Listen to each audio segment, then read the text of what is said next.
I like to go for long walks, walks that cleanse the lungs and cleanse the spirit.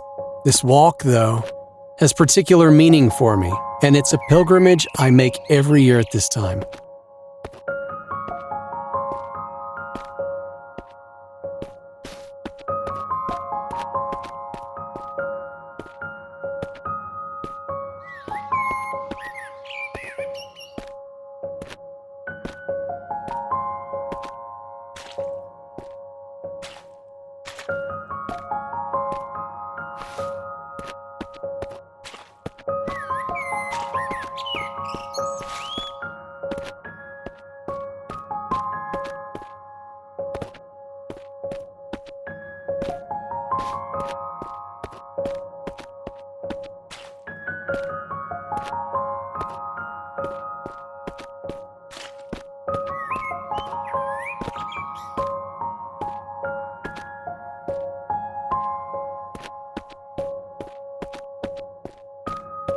I can remember every detail of my wife's appearance, even though she's been gone for nearly 10 years.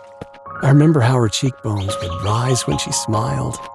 Remember her long, raven black hair flowing down her back like a shiny waterfall. I also remember how she looked without hair.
She was still beautiful, and she could still smile, but not as often as she used to. The sickness came and went quickly enough, but when it went, it took her with it.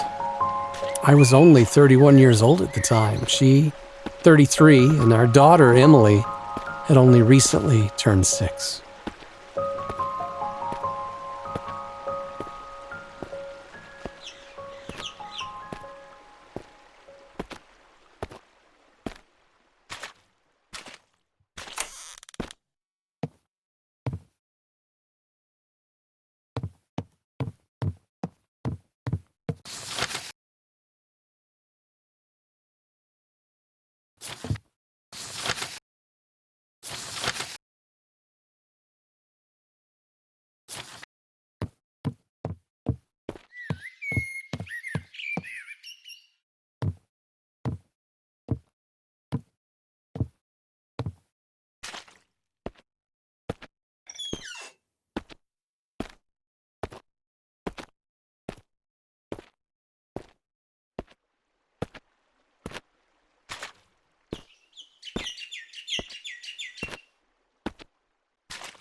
hard enough for a parent to raise a young child on their own, doubly so when that child is of the opposite gender, yet that's precisely the predicament I found myself in when Cassandra died.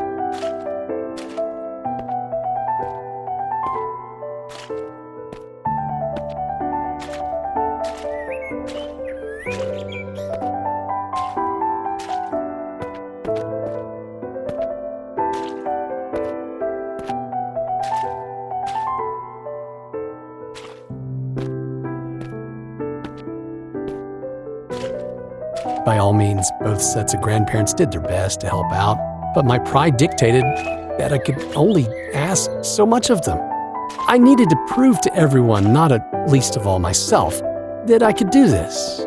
I had no desire to be the all but absent father that my own had been, but an endeavor to spend as much time as I could caring for my daughter in the most direct way possible. I won't deny that the odd drink came in handy during this early period, but it was yet to become a problem.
Much greater challenges in the early days were the ones that people would think almost trivial.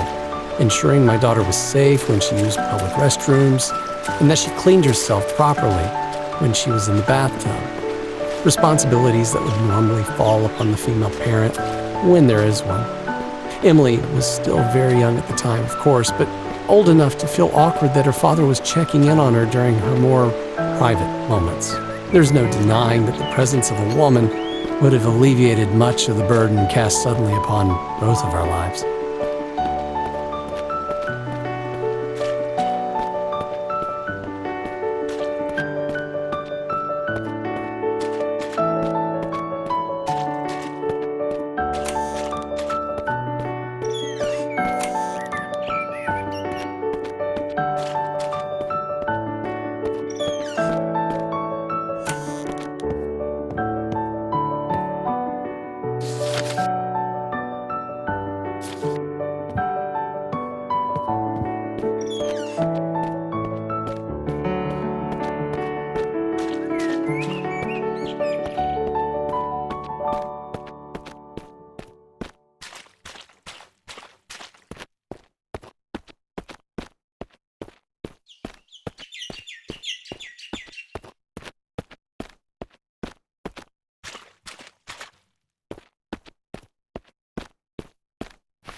It's not like I didn't try to meet other women after Cassandra's passing.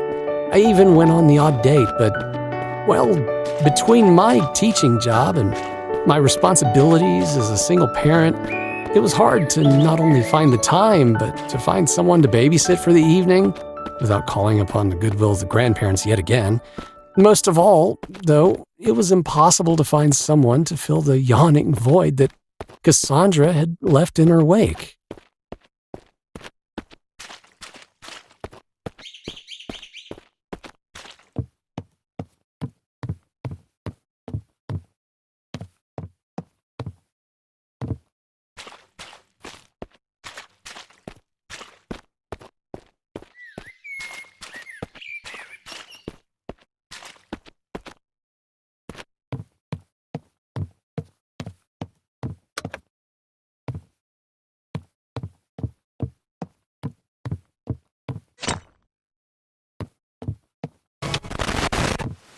I never asked you to be alone, my sweet.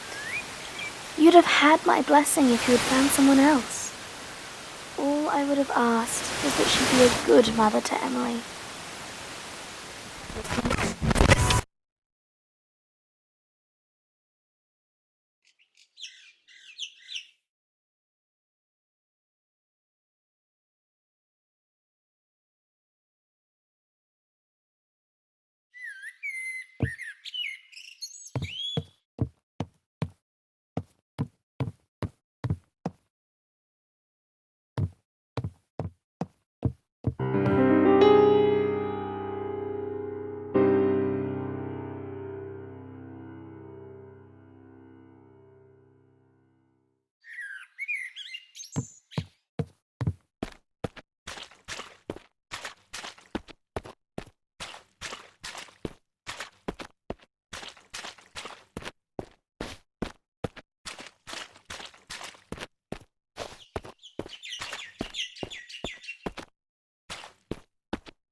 Yes, I remember this evening.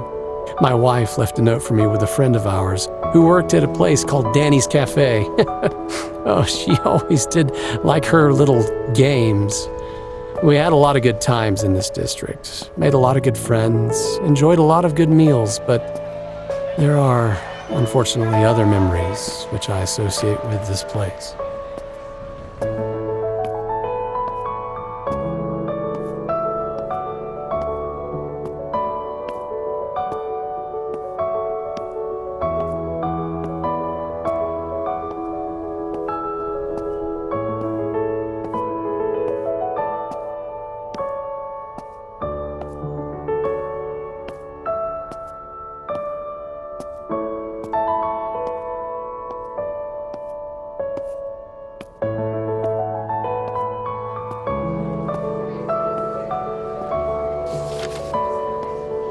The note says, "Dearest, come meet me at O'Doyle's at 6:30. Oh, but one small favor along the way. Emily says she left Axel in the playground. You know how upset she gets without her bunny rabbit. Oh dear. Still, I guess I'm not one to judge. I've been known to get a bit negligent from time to time myself.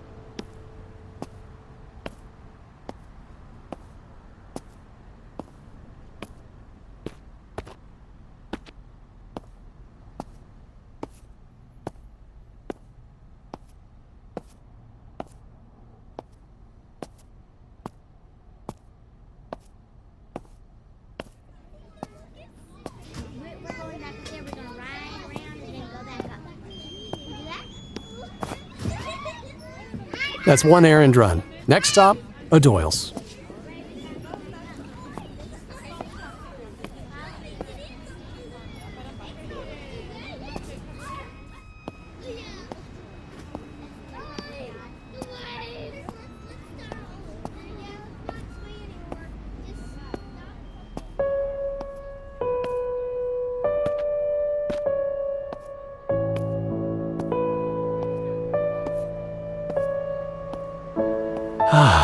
The aromas of this district, the delectable scent of recently roasted coffee beans, freshly cut cake, and all manner of chocolatey delights. Truly a gastronome's paradise.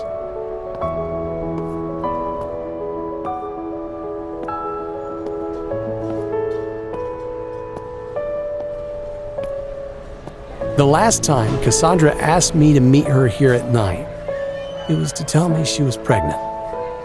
I wonder what the big news will be this time.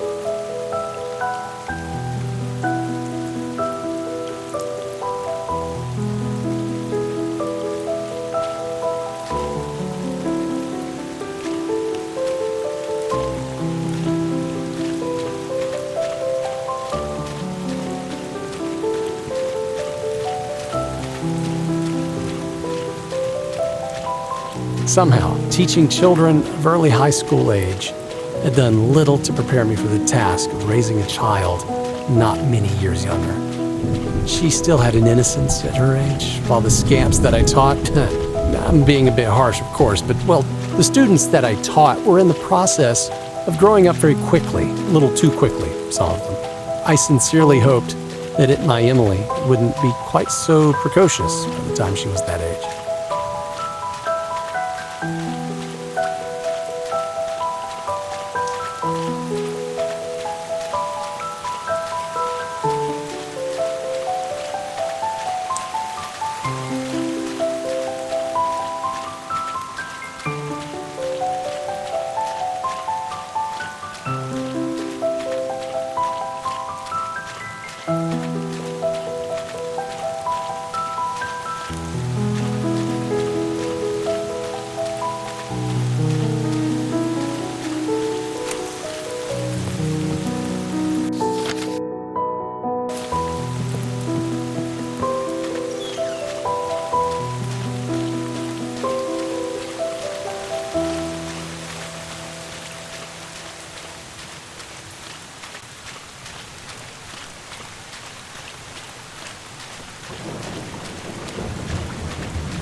I enjoyed taking my daughter on short trips, well away from the city.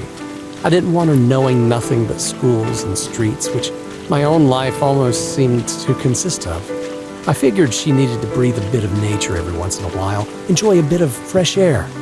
It's one thing to civilize a child, but another to deny them their childhood altogether. We both seemed to like the beach, especially.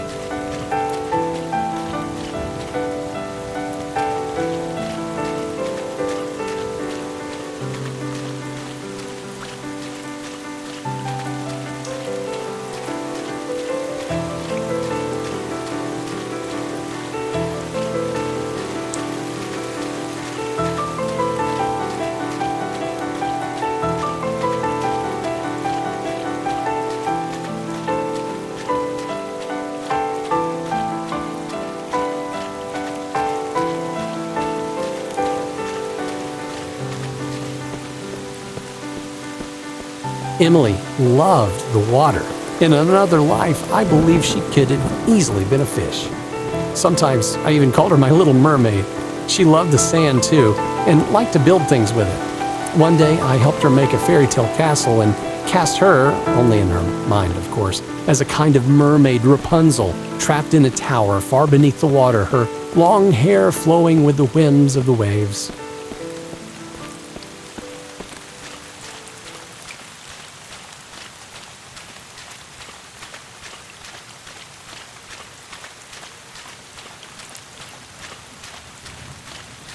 "Would you be my prince and come save me, Daddy?" she asked.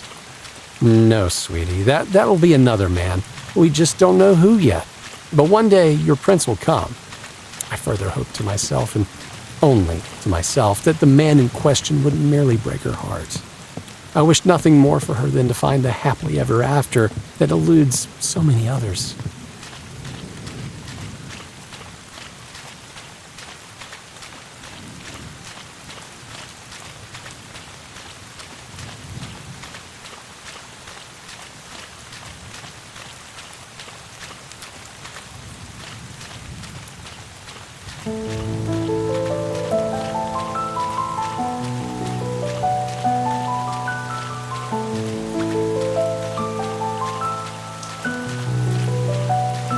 For a brief time, when Emily was 7 years old, I managed to get involved with another woman for all of 6 months, another teacher at the same high school. When that ended, we did our best to go back to just being friends and colleagues, but it wasn't long before the woman in question happened to find herself a job at another school. I never knew whether I was the primary cause for her leaving, but knew that it was probably for the best. She only met Emily once. I don't think Emily liked her very much. Yeah, it was probably for the best.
I know you always acted with Emily's best interests at heart, and mine when I was alive. You were a good husband, and a good father. Nobody's perfect.